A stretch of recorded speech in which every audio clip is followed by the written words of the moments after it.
So, this Bhakti Shastri, 6th chapter, what we are doing today, these are the two verses of this section, 30, 31, 32. These are the stage of yogi who has already reached perfection. Yo mam pashyati sarvatra sarvam cha mai pashyati tasyam na pranashyami sachame na pranashyati. He who sees me everywhere and sees everything in me never loses sight of me, nor do I lose sight of him. So, Srila Prabhupada writes, a person in Krishna consciousness suddenly sees Lord Krishna everywhere and sees everything in Krishna. This is the vision of a very advanced devotee in Krishna consciousness. Such a person may appear to see all separate manifestations of material nature, but in each and every instance he is conscious of Krishna, knowing that everything is a manifestation of Krishna's energy.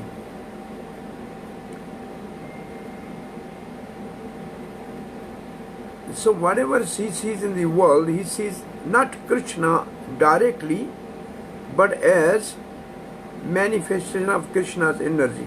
It means behind everything there is Krishna. Nothing can exist without Krishna. And Krishna is the Lord of everything.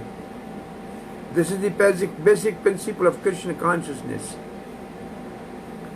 Basic principle of Krishna consciousness is this: everything belongs to Krishna and nothing exists without Krishna. Krishna is Lord of everything.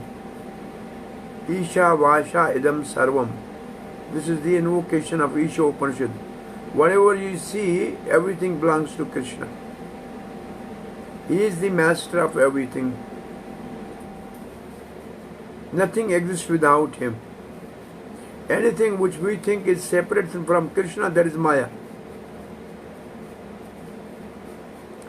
Krishna consciousness is the development of love of Krishna, a position transcendent even to material liberation. Now this stage, actually, when this one line appears very simple, but this line actually speaks of a devotee who has developed love of Krishna. It means he is a Mahabhagavat. He is the number one devotee. And it is higher than liberation, because this is the perfection of the science of soul, because it leads to the love of God. At this stage of Krishna consciousness, beyond self-realization, Brahma Bhuta, he has already achieved this stage of Brahma Bhuta, and then he has started pure love of God. The devotee becomes one with Krishna. Devotee becomes one with Krishna in interest. This one with Krishna, you write this word one with Krishna, and there is an Isha Upanishad where there is a one verse, and the purport Srila Prabhupada has given. There are 3-4 ways in which devotee sees Krishna, one with Krishna. He says, I am one with Krishna because I am qualitatively same as Krishna, Satchidanand, not quantitatively. He sees himself one with Krishna as the light and heat are one. He sees one with Krishna like the family member and the family. He sees one with Krishna in interest. It's not that he merges in the Krishna. So there are, in each Sri Isha Upanishad, there is a full one purport in which we have at least 3-4 way devotee sees one with Krishna. In sense that Krishna become everything for devotee, and the devotee become full in love of Krishna.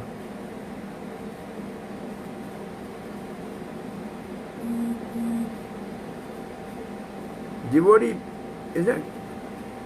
Devotee, because everything for devotee, that Krishna become everything for devotee.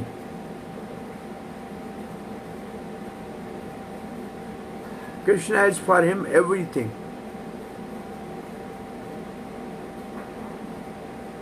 His mentor, his supplier, his protector, his father, his everything.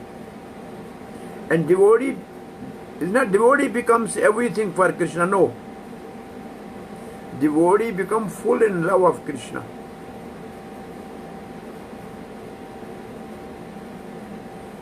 An intimate relation between Lord and the devotee then exists.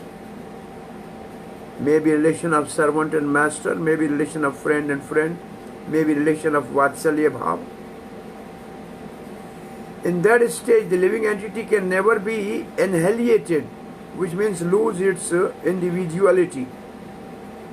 Nor is the personality of God ever out of the sight of the devotee.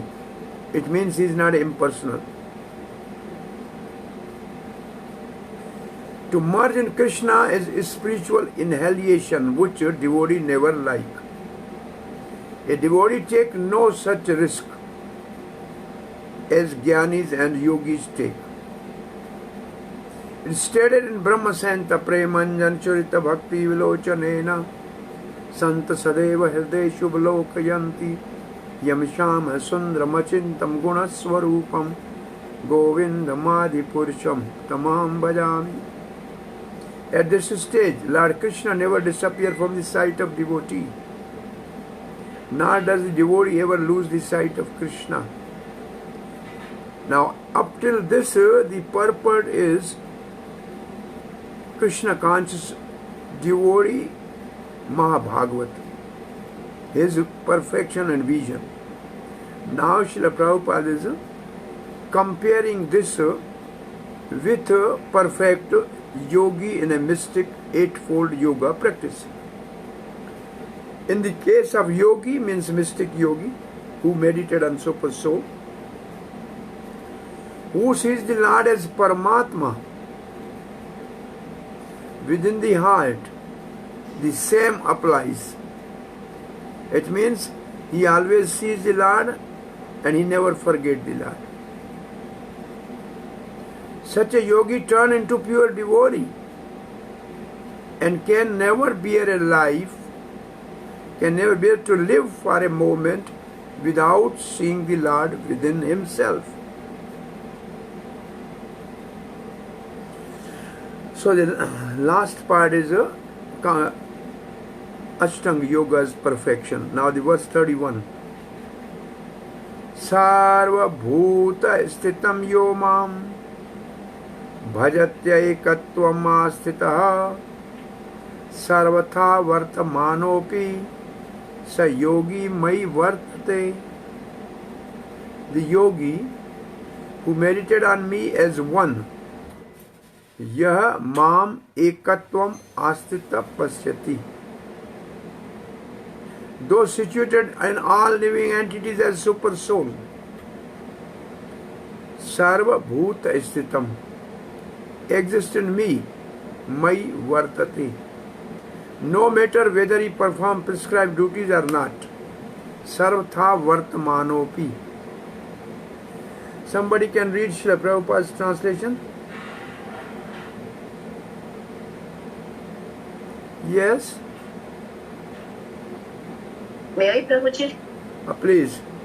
Hare Krishna. Such a yogi who engages in the worshipful service of the Super Soul, knowing that I and the Super Soul are one, remains always in me in all circumstances. Hare Krishna. Thank you. Okay, there's a difference in the translation a little bit. So worship me, Vartamanopi, Sarvatha Vartamanopi. Sees me, Krishna, one, though I am situated in the height of every living entity. That yogi is, he exists in me. So Baldev Vidyabhushan writes, this yogi experiencing my inconceivable Swarup, Shakti. This yogi experiencing my inconceivable Swarup Shakti. This is a couple verses earlier we have discussed that Patanjali says the yogi is happy because of Swarup Shakti. Become very dear to me. So what he is seeing, I the size of 7 inches, with 4 arms holding chakra, conch, club and lotus, with complexion of Atsi flower, reside in the heart of all jivas. This is the size of the Lord called Van Pradesh.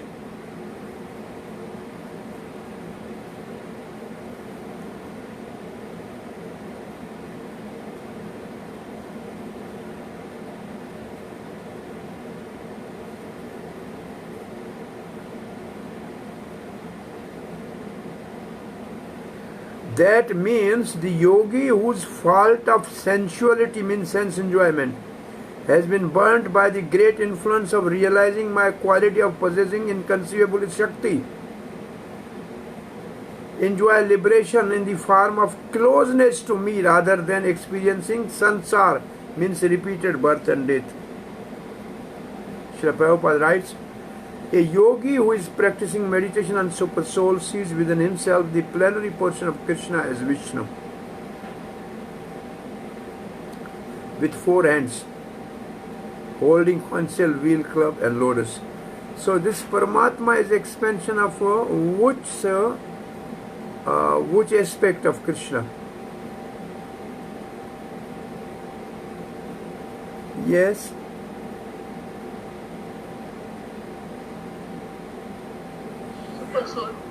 Super soul, this is which expansion of Krishna? Vishnu. Which Vishnu? Garbhodaka Vishnu Prabhu. No.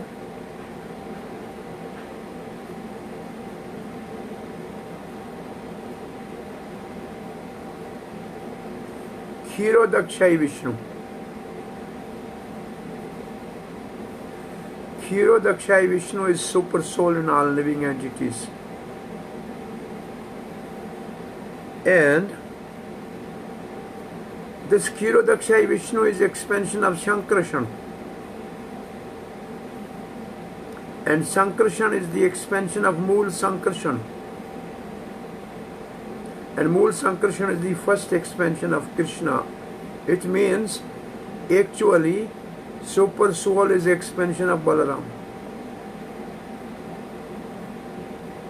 Yesterday we celebrated Balaram Jayanti, Balaram Purnima. So actually it is the expansion of Balaram is a Paramatma. And Balaram is the first Vaibhav Prakash expansion of Krishna. So we all are intimately connected with Balaram as a super soul Chaitya Guru. And all the Gurus are the outer manifestation of Balaram.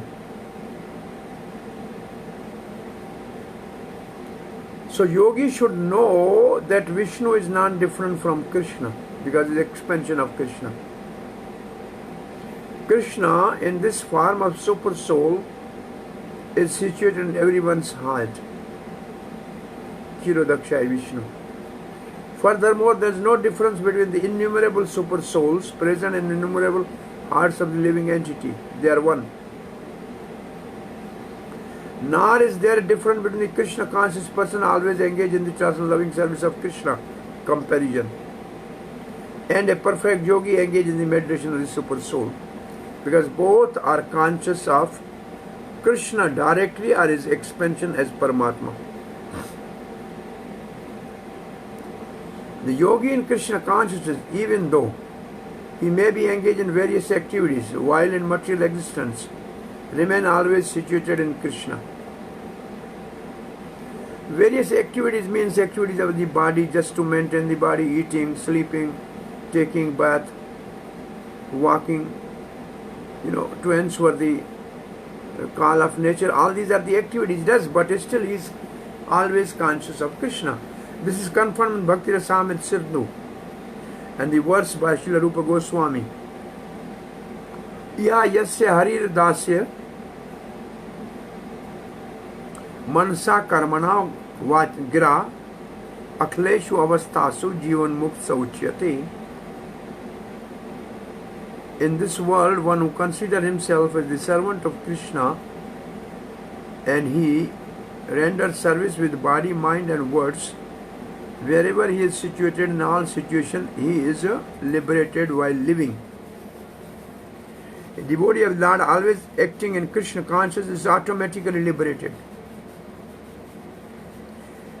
In Narada Pancharatra, this is confirmed in this way. By concentrating one's attention on the transcendental form of the Krishna, who is all-pervading and beyond time and space, one becomes absorbed in thinking of Krishna and then attain the happy state of transcendental association with him.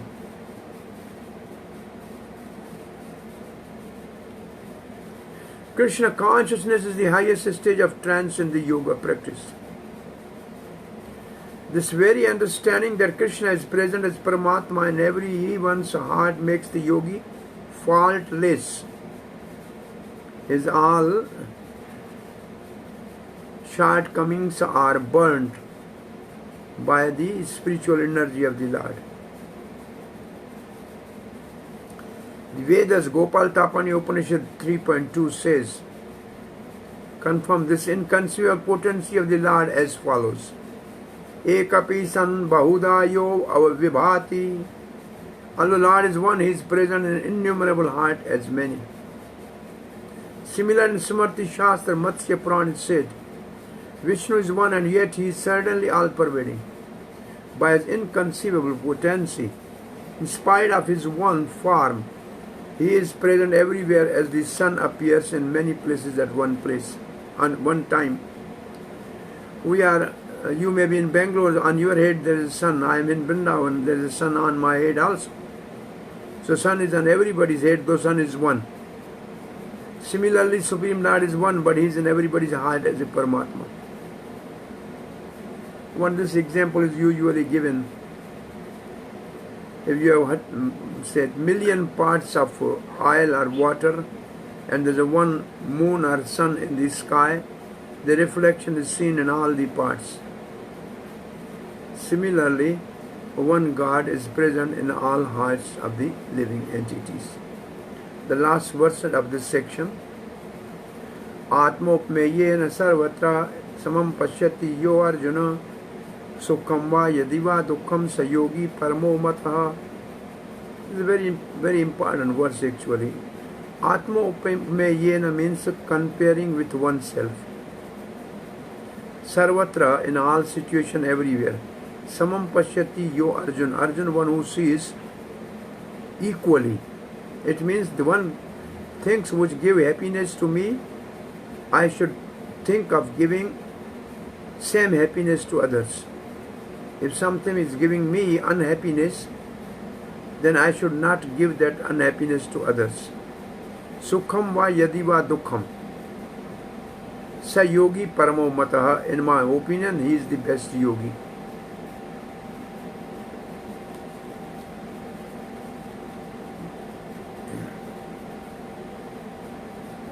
Srila Prabhupada writes, one who is Krishna consciousness is a perfect yogi. He is aware of everyone's happiness and distress by dint of his own personal experience, Atmo Upmeyen. Atma means self, Upmeyan means comparing. The cause of the distress of the living entity is forgetfulness of the relationship with God. And cause of happiness is knowing Krishna to be the supreme enjoyer of all activities of the human being, the proprietor of all lands and planets, and the sincere friend of all living entities. What I have just read, any verse is coming in your mind?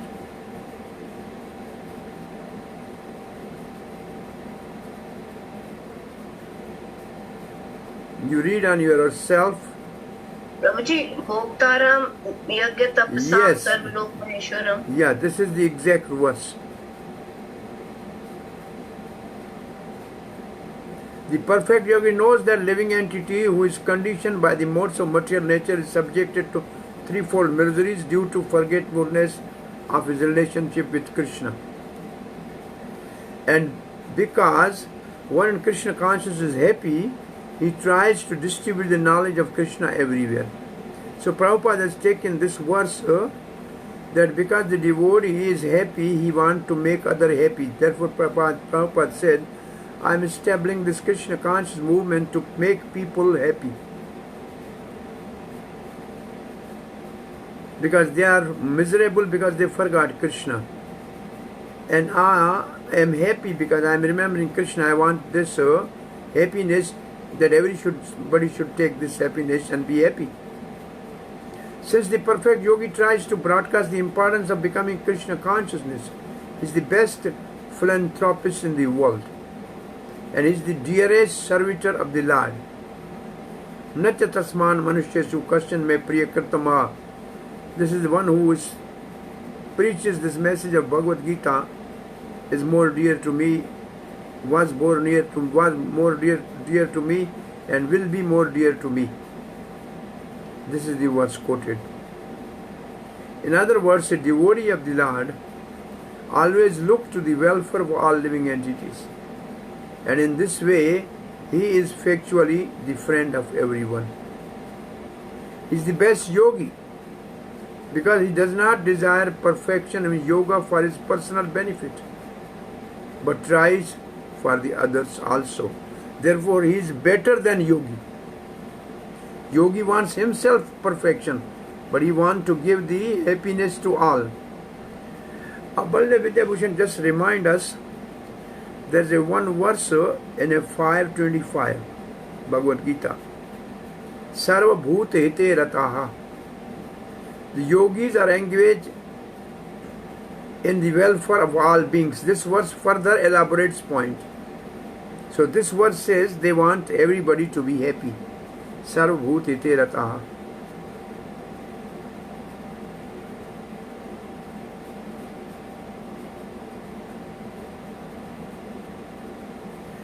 He does not envy his fellow living entities. He is not envious of anybody. Here is a contrast between the pure devotee of Lord and a yogi interested only in his personal elevation. Yogi only wants himself perfection, but devotee wants everybody to be happy. This is the difference between the two.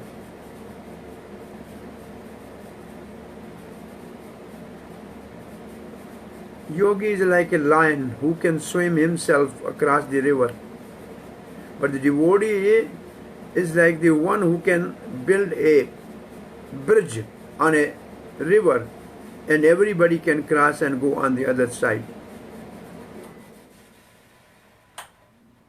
The yogi who has withdrawn to a secluded place in order to meditate perfectly may not be a perfect as devotee who is trying his best to turn every man towards Krishna consciousness. Now this is section 4. Necessity of controlling turbulent mind. This section goes from verse 33 to 36. I am taking a minute. Oh Krishna.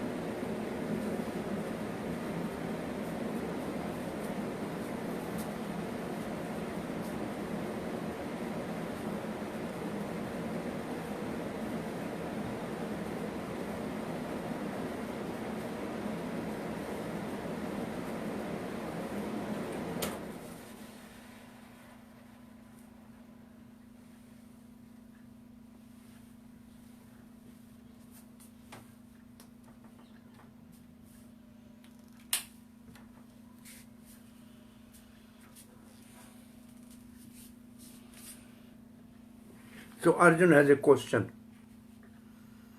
Arjuna was, yo ayam yogas tvaya prokta. Ayam lo yogam means atmo upmeyena sarvatra.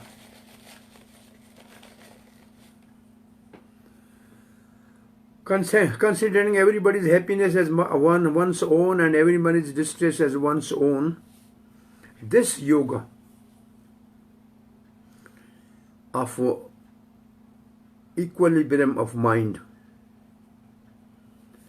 Samyena Madhusudana, O killer of the demon Madhu, of equanimity, Etasyam na pashyami, I cannot see myself to think like that. Why? Chanchalam, because mind is flickering, Isthitam istiram, and it's not fixed. What actually Arjuna is thinking, how can I consider the happiness of Duryodhan same as happiness of my brother Yudhishthira? I think Yudhishthira should be happy and Duryodhan must. He's our enemy. I don't want him to be having same feeling. I may, for a moment, for 1 day, 2 days, I may think philosophically it's equal, but in practical life it is not possible. O Madhusudan, I do not see that this yoga with an equal vision that you have described can be lasting. It means it can be only for a moment, it cannot be forever, because of the fickle mind, chanchaltvat. Seeing that it will be difficult to attain such equal vision, Arjuna speaks. I do not see the performance of this yoga which has achieved equal vision. This yoga will not last forever. This still lasts only for 3-4 days. Why? Because mind is unsteady. Chanchaltvat. You spoke of seeing happiness and distress of the all living entities of the world as one's own happiness distress. One can maintain such equal vision for friends or neutral persons. Maybe for friends and equal people. But it's not possible to maintain equal vision for enemies who wish to cause you harm. For those who hate you or criticize you, you cannot think them that they should also be happy. It is not possible for one to see equal at all times. The happiness and distress of Yudhishthira I cannot see. It is not possible for me to see equal the happiness of the Yudhishthira and Duryodhana. Even if by intelligence you see equally the Jiva, Paramatma, Prana, senses, bodily elements of oneself and one enemy, that lasts only for 2 or 3 days. Because the fickle mind is stronger than the discriminating intellect. You can with intelligence think that, oh, bodies are made of same 5 elements. Oh, everybody is breathing the same air. The blood of the enemy and the blood of the friend is of same composition. But it's still, mind is flickering. Mind will not accept this beyond 2-3 days. One sees that mind attached to material enjoyment overcome intellect. It's not possible. Srila Prabhupada writes, the system of mysticism, which means yoga, described by Krishna to Arjuna, beginning with the word Suchau Deshe Pratishtapai, from the beginning of the 3rd section, and ending with Yogi Paramaha, 32 verse, is here being rejected by Arjuna out of feeling of inability. So the whole system of Ashtanga Yoga is not accepted by Krishna because of his inability to practice. It is not possible for an ordinary man to leave home and go to a secluded place in the mountain or jungle to practice yoga in this age of Kali. The present age is characterized by bitter struggle for life of the short duration. People are not serious about self-realization, even by simple practical means. And what to speak of this difficult yoga system? Simple practical means just chant Hare Krishna. The yoga practicer which regulates the mode of living, the manner of sitting, selection of place, and detachment of mind from the material engagement. These four things which are very difficult. A mode of living, brahmachari, manner of sitting is special posture, selection of place, secluded place at the bank of river or mountain, and detaching mind from the material engagement. As a practical man, Arjuna thought it was impossible to follow this system of yoga, even though he was favorably endowed in many ways.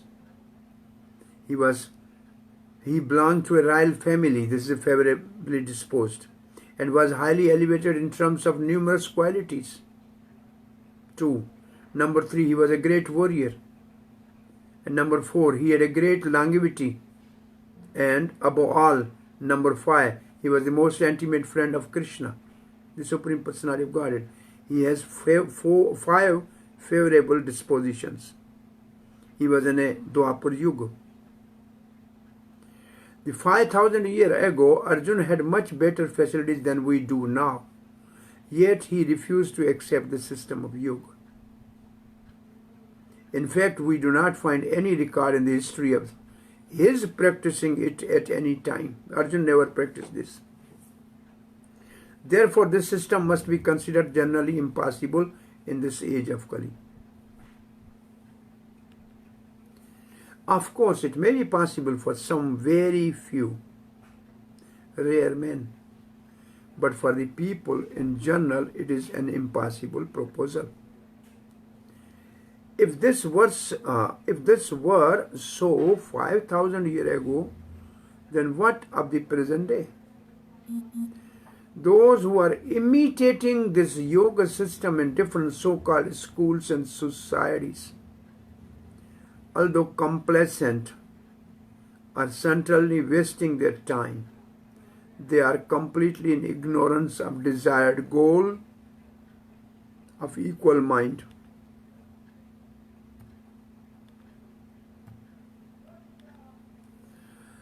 We're going to verse number 2. Again, Arjuna is speaking. The 4 characteristic of a uncontrolled mind. Chanchalam hi manah Krishna parmati balavadridam tasyaham nigram manyai vayur ivatsu dushkaram. The mind is fickle, chanchalam. Agitating 2, strong 3, firm 4. Parmati, agitating.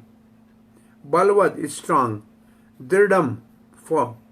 Abstinent. Prabhupada writes abstinent. I think manye is more difficult to control than wind. Vayur, nigram, vayur eva, sudushkaram. So the 4 special characteristic of an uncontrolled mind, or a nature of a mind, is a filkering, chanchalam, parmati, agitating, balvad, very strong, and dridam, abstinent or firm.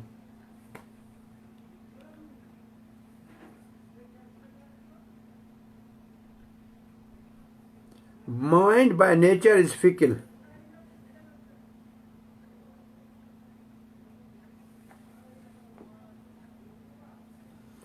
Well, somehow Chakravarti Pad's commentary has this verse, which is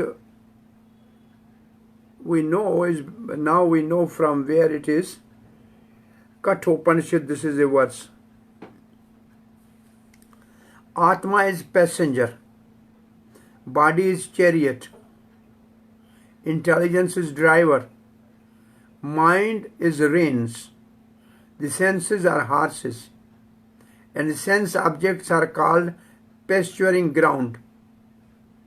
The wise say that the enjoyer is Atma, connected with senses and the mind.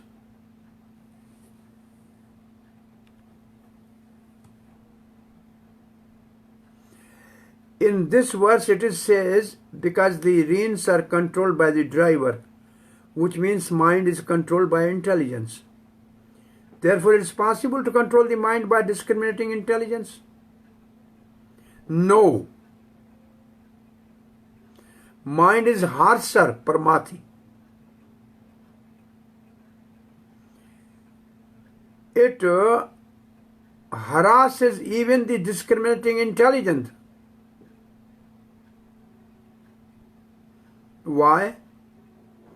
Because it is strong, balvat. It's like a strong disease that give no regard to medicine which is supposed to alleviate the disease.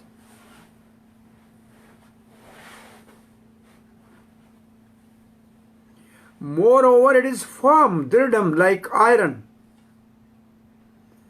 It cannot be pierced by discriminating intelligence. You want to make a hole in a chunk of iron with a needle is not possible. Therefore, I think that mind is difficult to control as a wind, even by process of yoga. It's not possible to hold the wind in one hand. Please tell me the method for controlling the mind. Srila Prabhupada writes, the mind is so strong and obstinate. Strong is balvad and obstinate is dridam, that it sometimes overcomes the intelligence, although mind is supposed to be subservient to the intelligence. Driver must control the reins. For a man in a practical world who has to fight so many opposing elements, it's certainly very difficult to control the mind. Artificially, one may establish a mental equilibrium towards both friend and enemy, but ultimately, no worldly man can do so. Far, this is more difficult than controlling the raging wind. In Vedic literature, Kathopanishad, same verse Prabhupada is quoting. The individual is passenger in the car of material body, which is like its chariot. An intelligence driver, mind is a driving instrument, reins, and the senses are the horses. The self is thus the enjoyer and sufferer in the association of the mind and senses. So it is understood by the great thinkers. Same verse. Intelligence is supposed to direct the mind, but the mind is so strong and obstinate that it often overcomes even the one's own intelligence. As an acute infection may surpass the efficacy of the medicine. Same analogy Prabhupada is given from Chakravarti Pad. Such a strong mind is supposed to be controlled by practice of yoga, but such practice is never practical for a worldly person like Arjuna. And what can we say of a modern man? The simile used here is appropriate. One cannot capture the blowing wind. And it is even more difficult to capture the turbulent mind. The easiest way to control the mind, as suggested by Lord Chaitanya, is chanting Hare Krishna, the great mantra for deliverance in all humanity. I'm just giving you a very simple example. Can you stop breathing for 2 minutes, 3 minutes, 5 minutes? It is controlling air. No. It's not possible. But the yogis can stop breathing in Kumbhaka. The real yogis can only breathe once in a while, in a month or years. They practice this. Only rare yogi. So this is also controlling air. Controlling wind is like the hurricane. There's a hurricane coming, nobody can stop that. A fast blowing wind. Similarly, nobody can stop breathing, only yogis can stop breathing. And they live long. So our life is not by years, our life is by breaths. Those who minimize their breath, they live long. So the easiest way to control mind, as suggested by Chaitanya Mahaprabhu, is Hare Krishna Mahamantra. The method prescribed is Savai Man Krishna Padaravindayo. Ambrish Maharaj. One must engage one's mind fully in Krishna. Only then will there remain no other engagement to agitated mind. Now Krishna is giving answer. This is the very nice verse for teacher, for parent, for guru. When a student has a question, we should not outrightly say him, you are fool, your question is useless. Don't ask such a silly question. No. We have to go along with the student or a child. Oh yeah, you are right, it's very difficult. What you are saying is true. But then we say, there is some method. And then he will keep his mind open and listen. If we say outright, don't speak silly things, he will close his mind and he will never ever listen what you say. Sri Bhagavan Vacha. Asankhyam Mahabhava. No doubt what you are saying, a mighty arm Arjuna, that is right. Mano Nudur Nigram Chalam. This filker mind to control is very difficult. You are right. But there are two ways. Abhyasin to konte, by practice. Vairagyan chagresati, and by detachment. Very simple, down to the earth answer is, by abhyas means chanting holy name every day. Practice. And vairagya means following four regulative principles strictly. That is the meaning of abhyas and vairag in this verse. In this purport, Srila Prabhupada writes, abhyas means following the 9 processes of devotional service. But practically speaking, abhyas means chanting everyday holy name. And vairag means controlling the four, as following the 4 regulative principles. This is the actual practical meaning for us.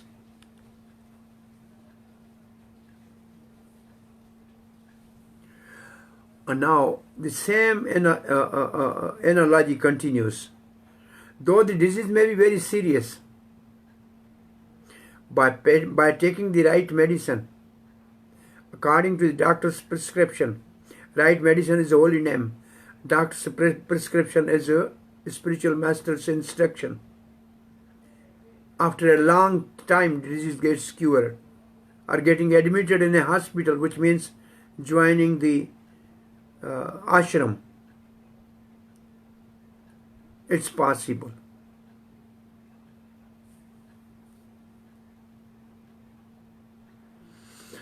Patanjali also says, abhyas vairagyabhyam tannirodha. The mind can be controlled by the practice and detachment. Since you defeated many great warriors, you are Mahabhava, and even defeated Lord Shiva, can you not defeat this mind? If you are able to defeat the soldiers called mind by the weapon of a great process of yoga, then you can be called right mighty Bhava armed. O Kunti, you should not fear, as you are the son of my aunt. Kunti, it's proper that I help you, and you can control. Srila Prabhupada. The difficulty of controlling the obstinate mind is expressed by Arjuna, is accepted by personality of God. But at the same time, he suggests that by practice and detachment it is possible. What is that practice? In the present age, no one can observe the strict rules and regulation of placing oneself in sacred place, focusing mind on the super soul, restraining the senses and mind, observing celibacy, remaining alone, etc. 4 rules. By the practice of Krishna consciousness, however, one engage in 9 types of devotional service. Practice of Nauda, it means sadhan bhakti. Sadhan bhakti means practice. Vaidhi sadhan bhakti. Raganuga sadhan bhakti. That is a practice. The first and the foremost of such devotional engagement is hearing about Krishna. So when we chant, we hear. This is a very powerful transcendental method for purging the mind of all misgiving. Hearing also meaning hearing Bhagavad Gita and Bhagavatam, but hearing also means hearing Harinam. When somebody else chants or when we chant, we should hear. That's what it means. The more one hears about Krishna, that means Bhagavatam and Bhagavad Gita, the more one becomes enlightened and detached from everything that draws mind away from Krishna. By detachment, the mind from the activities not devoted to the Lord, which means 4 regularity principle, one can very easily learn Vairagya. Vairagya means detachment from the matter and engagement of the mind in the spirit. One of the meaning of the Vairagya which I used to say is V means Visesh, means special. Rag means attachment. If we develop a special attachment to Krishna, our chanting his Noam, or hearing his Katha, or associating with his devotees, living in his temple, then automatically we will be detached from the material activities. That is called Vairag. It's not Tyag, which you forcibly give up something. It is too attached to Krishna that we are least attached to the matter. That is Vairag. Impersonal spiritual detachment, which is Tyag, is more difficult than attaching the mind to the activities of Krishna. Vairag is easy, then Tyag. This is practical because by hearing about Krishna, one becomes automatically attached to the Supreme Spirit. This attachment is called Pareshanubhuti. Par-Ish means Parameshwar. Param-Ish. Anubhuti means realization. Spiritual satisfaction. This is a word from a verse in Bhagavatam.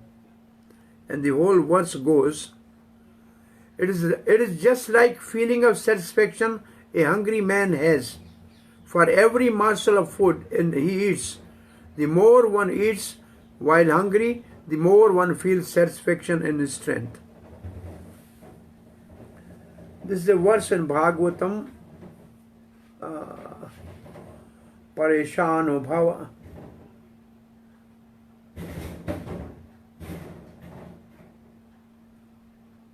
Anughasam. It says Trapti means satisfaction, and strength, and Rati all comes at once simultaneously. You search this verse, I think it's a very famous verse. It's not right now in my memory as such.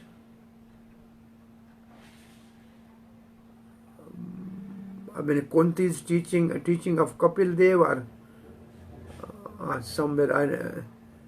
You look for this is very famous verse, and we should know this verse. Pareshanu Bhava. Bhakti. There are 3 words: satisfaction, strength, and Pareshanu Bhava, which means bhakti. Similarly, by discharging of devotional service, one feels transcendental satisfaction as the mind becomes detached from the material objects. It's sometimes like curing a disease by expert treatment and appropriate diet. Treatment is holy name, diet is regulative, four regulative principle. Hearing of the transcendental activities of Lord Krishna is therefore expert treatment for the mad mind.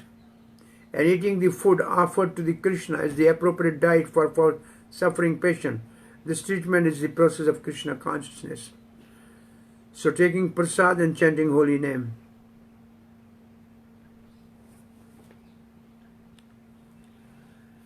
So this verse, somebody found that verse?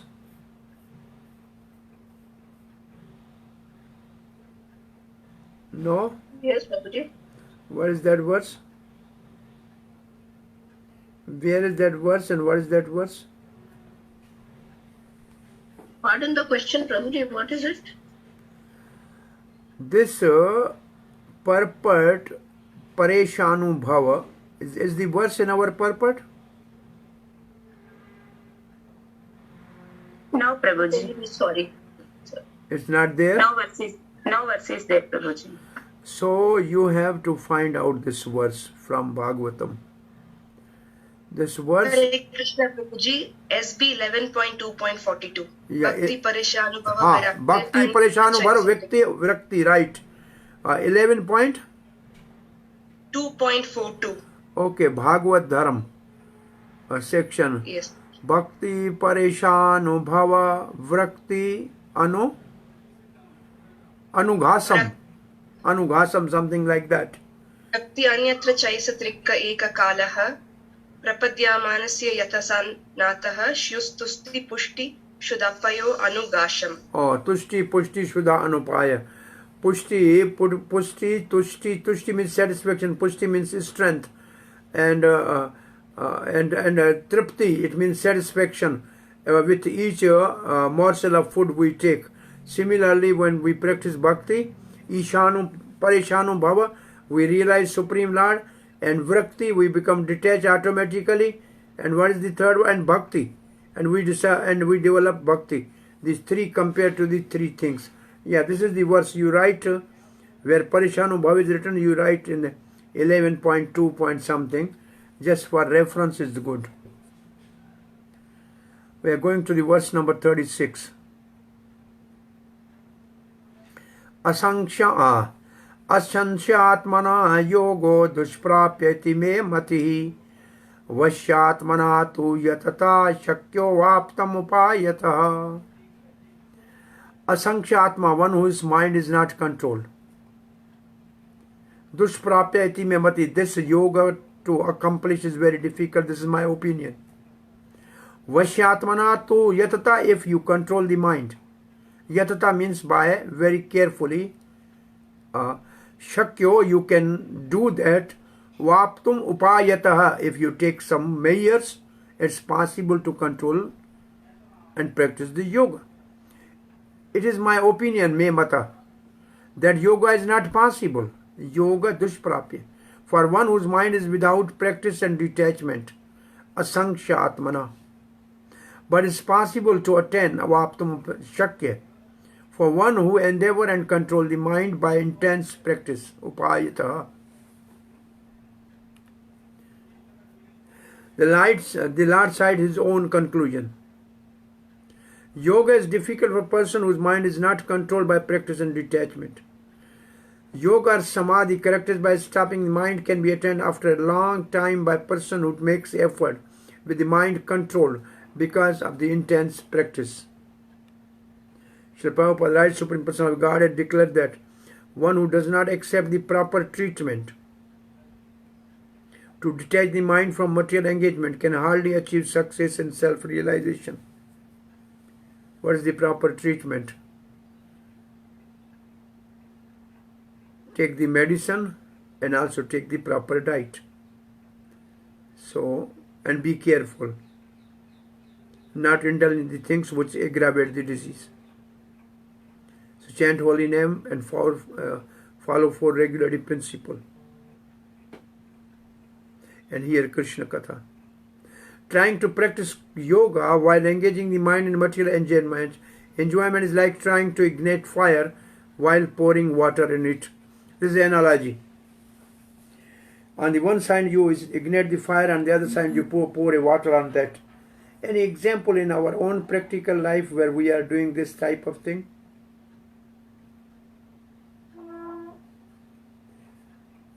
In earlier days when we were teaching, there was one poster in Bucho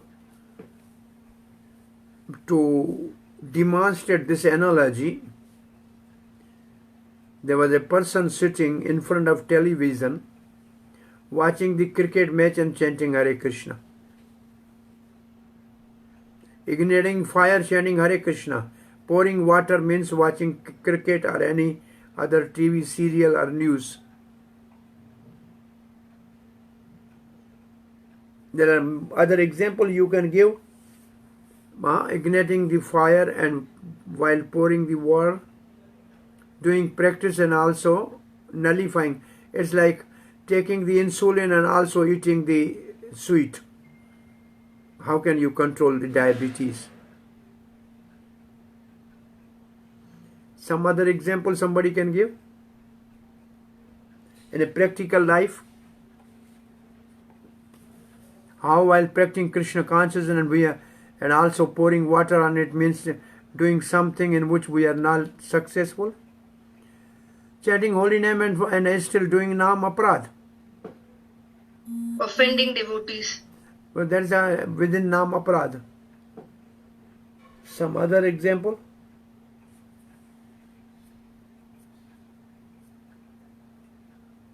Doing mundane activities and chanting and going to parties and all that and social life and managing all that.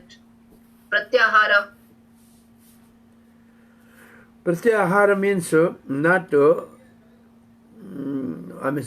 restraining from sense objects. Okay. Anyway, this analogy you remember is very important. Yoga practice without mental control is a waste of time. Such a show of yoga may materially be lucrative. You may earn some money by these yoga societies, but it is useless as far as the spiritual realization is concerned. Therefore, one must control the mind by engaging it constantly in transcendental loving service of Lord. By chanting Hare Krishna. Unless one is engaged in Krishna consciousness, he cannot steadily control mind. A Krishna conscious person easily achieves the result of yoga practice without separate endeavor. But a yogic practice cannot achieve success without being Krishna conscious. This is also a very nice statement. Verse 37. Arjuna Vacha. Oh, this is we are in the next section. Section 5. Destination of an unsuccessful yogi.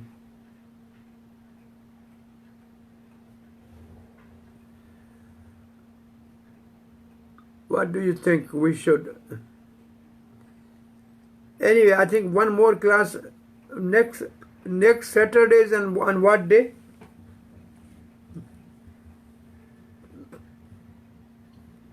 Immediately after Janmashtami, Prabhuji, 20th. So that's immediately after Janmashtami.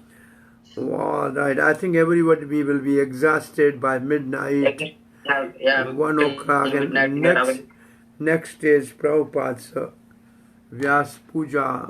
So I don't think next Saturday we will be able to have class. What do you think?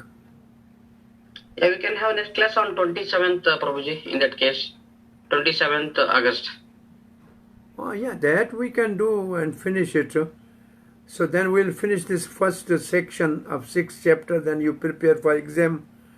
And then what is the next, whatever comes that, I don't know what next 6th chapter or some other small books, how they will organize and how you will continue. I don't know who is going to be teacher, but I think by next class we should finish. We can finish today also, but I think it is better to do it peacefully. Arjuna Vacha Ayati Yashardayo Petos Yoga Chalita Manasa Aprapya yoga samsiddhim kam gatim Krishna gacchati. Arjun is asking a doubt. Ayati, it means one who is not careful. Shardhayo peto, but he has a full faith and he has started practice of yoga. Yoga chalita manasa, he is falling on the path because he was not very careful. Aprapya yoga sandhim, he will not attain the destination of yoga. Kam gatim Krishna gacchati, what will be his destination? He started with faith but was not able to continue because of his carelessness. So he will not finish the yoga, then what is his destination? What is the destination of one who, though having faith, does not continue the endeavor because of unsteady mind and does not attain the goal of this yoga samadhi?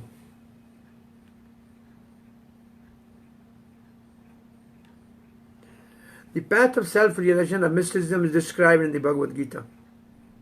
The basic principle of self-realization is knowledge that living entity is not this material body, but that he is different from it, and that his happiness in the eternal life bliss and knowledge, Satchidanand.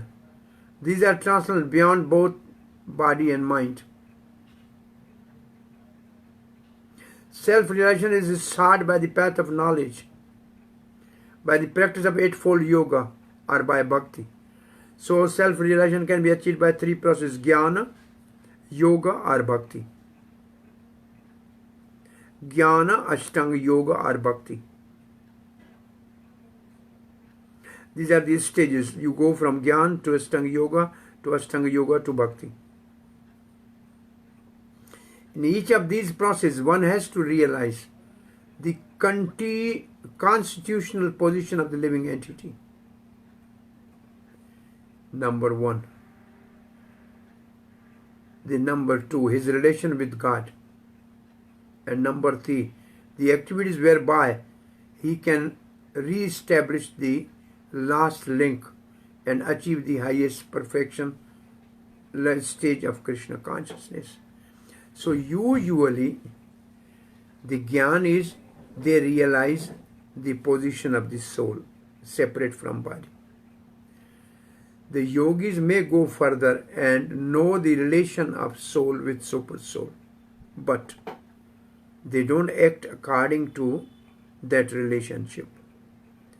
But the devotees, they know soul is separate from body, they know the relation of the soul is to serve the Supreme, and they practice the service by the process of devotional service. So they do all three stages one by one and reach to the ultimate perfection. Following any of above mentioned three methods, one is sure to reach the supreme goal sooner or later. Sooner by bhakti, later by the jnana and yoga. If you remember, twice or three times I told you, in Bhagavad Gita, the jnani, the process of path of knowledge will take many lifetimes. Bahunam janmanam ante jnanvan mam prapadyante. On the path of yoga also we will read in the after next few verses. Anek janam samsiddhim. It takes many lifetimes to come to the perfection. So both will take the later time, many lifetimes. But the practice of bhakti is sooner in this life. That is 12th chapter. Bhavami nacharat parat maya veshit chetsam mritu sansara sagarat.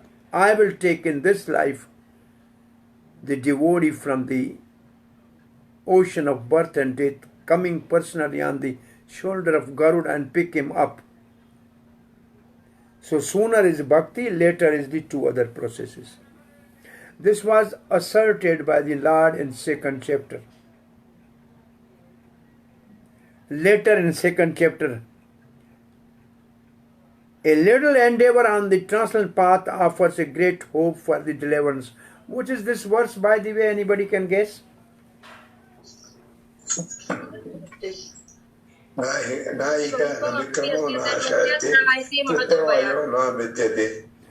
Yes, second chapter is a hint, so the verse is a faulty. I think 2.40. 40, yeah. Swalpamasya dharmasya trayate mahato bhayat. Out of these three methods, the path of Bhakti Yoga is especially suitable for this age because it's the most direct method of God realization. Direct method means engaging in the service of the Lord, not only knowing. To know that mango season is May, June, to know that different varieties of the mangoes is knowledge. To see the different type of mangoes in the season ripe is yoga. And to taste the mango is bhakti. Having a knowledge of all varieties of the mangoes is jnana. After the knowledge, seeing the mango actually with the eye is yoga. After knowing the mango, seeing the mango, tasting the mango is a bhakti. It's in 11th chapter, verses, drishtum, is a gyatum, knowing, drishtum, seeing, parveshtum, entering into the sweet taste of serving Lord. So, to be doubly assured, Arjuna is asking Krishna to confirm his former statement.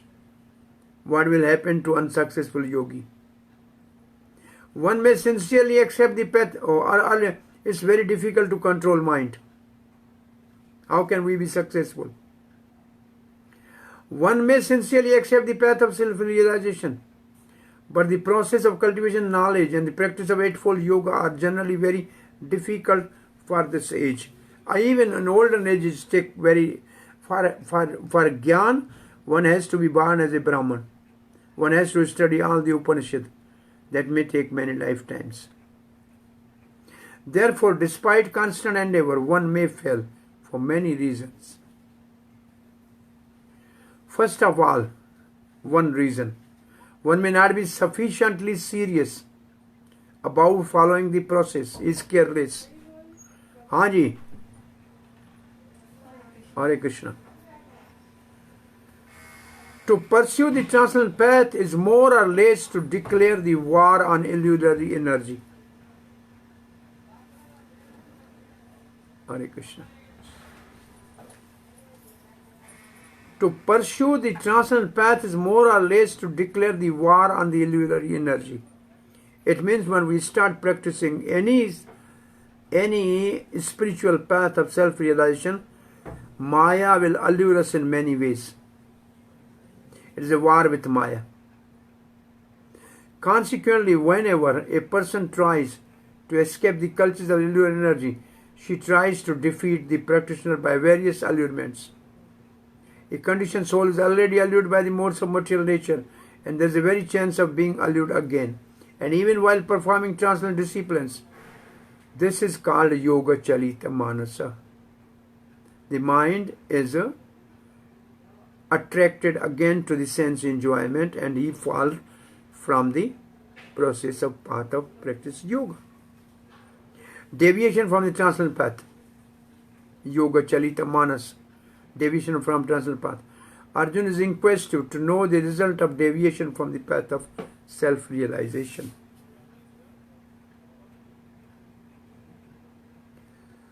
This is one example I think maybe I have given you earlier. Gyan is masculine, yoga is masculine, and Maya is feminine. Naturally, the negative and positive attract one another. So one practices Gyan or yoga, Maya is easily going to attack them and divert and disrupt them. Bhakti is feminine. Maya is feminine. So negative repel. So Maya will never come near to bhakti. So it's not much problem on the path of bhakti. Arjun's question continues. Kachinno bhaya vibhrashtas chinnabhram iv nasyati apratishto mahabaho vimudo brahmanapati. Arjun is giving an analogy. Kachinno bhaya vibhrashtas chinnabhram iv pashyati. Chin abram. Abram means a cloud which is separated from the mass of cloud and taken by wind. Then he will have no existence. Similarly, the yogi who start practice and then he is carried away by sense enjoyment, he will be nowhere. He lose everything. Does he who is bewildered about the method of achieving Brahma, Brahmapati, path of Brahma, Kachan Vimudo Brahmanapati, Vimudho, bewildered, who fell in both ways, Ubhayos perfection, not having achieved the goal, perfection, apratishta, not disappear like fragmented cloud, na chinnabram nasyati. This is in the common language they say, na ram mila na dam mila. I have given everything of material enjoyment and tried to reach to the perfection. I have never reached perfection and I also lost enjoyment. Both ways I am loser. Kacheda can indicate only a question. Having failed on both sides, having given up the path of karma and taking completely the path of yoga, and having given up also, does he not disappear like a cloud which separates from the original cloud and does not become another cloud, but instead disappear in the middle of the sky? The difficulty is that from having entered the path of yoga, one develops a desire to give up enjoyment of material object, and because of the lack of real detachment also has a desire to enjoy those objects again. Because of not doing activities leading to the Swargalok and also not completing the practice of yoga leading to liberation, he attained neither Swarg nor liberation, na Ram na Dham. Thus becoming bewildered in method of attaining Brahma, not having achieved the goal, does he get destroyed or not? This is I ask you. Srila Prabhupada, there are two ways to progress. Those who are materialist have no interest in transcendence. Therefore, they are more interested in material advancement by economical development or in promotion to higher planets by appropriate work.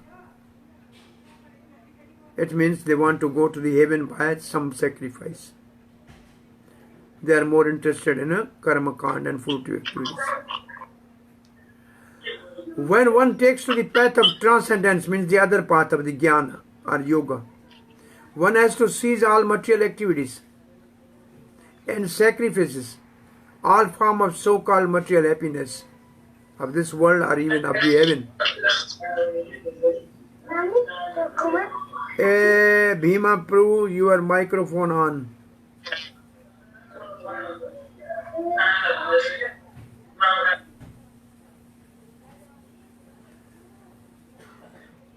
If the aspiring transcendent fails, then he apparently loses both ways. In other words, he can enjoy neither material happiness nor spiritual success.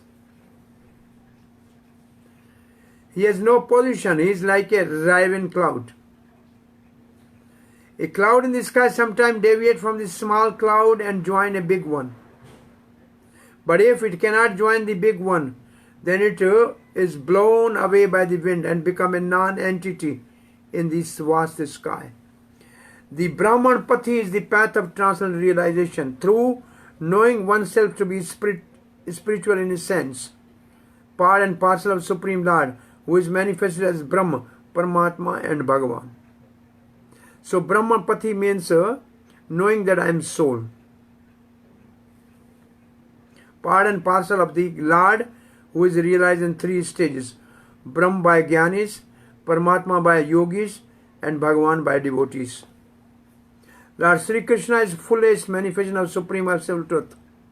And therefore one who is surrendered to Supreme Law, person is successful transcendentalist. To reach the goal, to reach this goal of life through Brahma and Paramatma, which means Jnani and yogis, takes many births, Bahunam Janmanam. Therefore the supermost path of transcendental realization is Bhakti Yoga or Krishna consciousness, the direct method. Now, the next 6 verse and yoga ladder, which we will discuss maybe next time. But I think I should finish this question of Arjun. Etanme sanksham Krishna chetum arasi asesha twadanya sankshasya cheta nahi upadyate. This is surrender. This verse is like a surrender. I don't see anybody else and anybody else than you to resolve this doubt. You should fully destroy Chetum Arasi Aseshata. Aseshata means fully, not leaving anything behind. My doubt, Etan me sanksham, O Krishna, no one can be destroyed. Cheta nahi upadhyate. I don't see anybody else of this doubt except you. This is surrender. Arjuna is surrender. Krishna is the perfect knower of the past, present and future. In the beginning of Bhagavad Gita, Lord said that all the living entities existed individually in the past, they exist now in the present, and they continue to remain individual identity in the future, even after liberation from the material enchantment. Which is this verse, by the way? 2.12. Natre vaham jatvanasam. Right, 2.12. That's right. Natanasam janadipa. Okay, right. So he has already cleared up the question of future of the individual living entity. So what is the future of it? They will remain individual. They are not going to be destroyed. Now Arjuna wants to know of the future of unsuccessful transcendentalist. So future of the soul is already described, that he is individual, he remains individual, he was individual, he will be individual. But now he is only asking about the future of unsuccessful yogi. So now you learn somehow how to read Prabhupada's purport, which verse is quoted, what Prabhupada is writing. So this is the way to really read Prabhupada's purport. No one is equal to or above Krishna. And certainly the so-called great sages and philosophers who are at the mercy of material nature cannot equal him. Therefore, the verdict of Krishna is the final and complete answer to all the doubts. It means Krishna can only give answer, not the philosopher and sages who are under the influence of modes of material nature. Because he knows past, present, and future perfectly, but no one knows him. Krishna and Krishna conscious devotees alone can know what is what. Now, these last 5 verses, what Krishna gives answer, we will discuss next time. And next time we will also discuss yoga ladder. Any question or comment? Prabhuji, may I ask? Yes. Dandavat Pranam, Prabhuji. Prabhuji, I am not very clear about Jnana Mishrit Bhakti. There are two type of bhakti. Shuddha bhakti or unalloyed devotional service, and a mixed bhakti.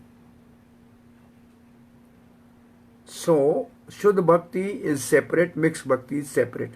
Now the mixed bhakti is of 2 types. One mixed bhakti is in which the 3 processes, karma, Jnana Yoga. So let me say like it's very simple first. The mixed bhakti is of three types. In one way. The bhakti mixed with karma, bhakti mixed with jnana, bhakti mixed with yoga. But this mixed bhakti with three is of two types. In one type, say 90% is karma, 10% is only bhakti.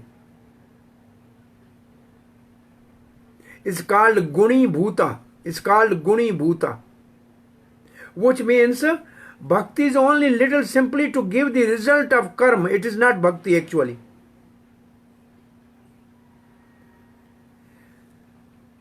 It is the mixed bhakti in which jnana is 80%. 10%, 15% is bhakti only.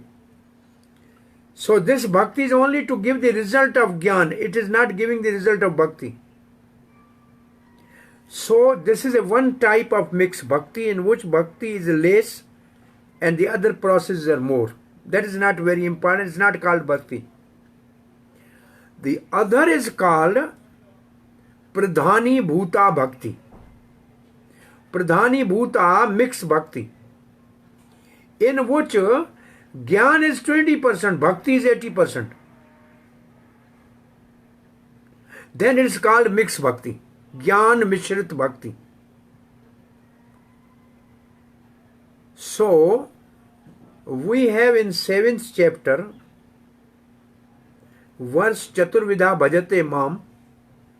This verse has those who need Artha-Arthi, they are mixed bhakta. They are Karma Mishrit Bhakta. Then we are Jnani, he is Jnana Mishrit Bhakta. Then in a 8th chapter, we have Yoga Mishra Bhakti. So in 7th chapter, we have Jnana Mishrit Bhakti and Karma Mishrit Bhakti. In this verse, Chaturvidha Bhajate Mam. And in the 8th chapter, we have Yoga Mishrit Bhakti. Bhakti mixed with yoga, in which bhakti is 80%, yoga is only 20%. That is a Pradhani Bhuta Bhakti. So by now we know there are two types of bhakti, pure bhakti and mixed bhakti. The mixed bhakti is further mixed with karma, mixed with jnana, mixed with yoga. And this mixture is of two types, in which the bhakti is more and the other processes are less. That is accepted as a mixed bhakti. And they can achieve Vaikuntha. But the other process in which the other processes are too much and bhakti is very small, this is not considered bhakti. This bhakti is only there to give result of their process, jnana, karma, or yoga. The bhakti is not giving its own result. That is not accepted as a mixed bhakti. How does a jnani do bhakti? What kind of jnana means to see soul separate from body? And then what kind of bhakti does it do? Then he engaged the soul in the service of the Lord. Vasudeva Sarvamiti sa Mahatma sa Padurlabha. He prapadyante, then he surrenders. Then he surrenders. This will come in a 7th chapter. Jnani cha Bharta Rishabha. That Jnani is actually Ek Bhakti Viseshyati. The Jnani is best because he is more focused on the Bhakti.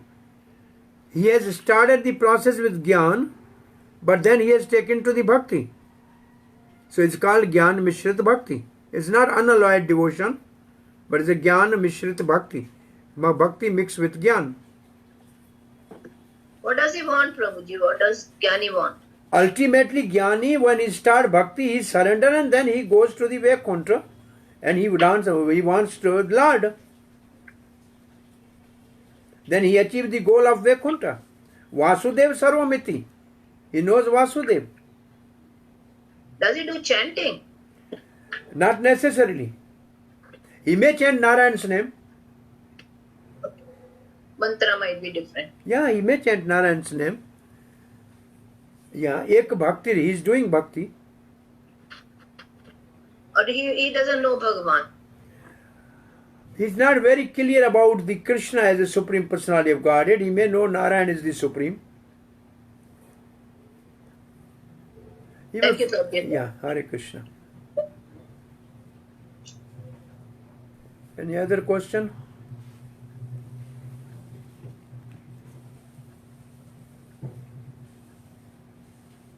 One more hand is up. Swatantar, what is your question?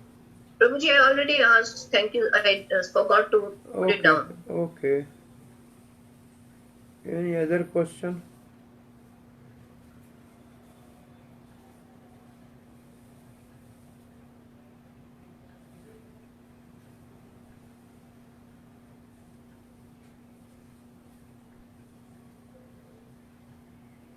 Thank you very much. Vancha kalpatrubhyascha कृपा सिंधुभ्यैव च पतितानां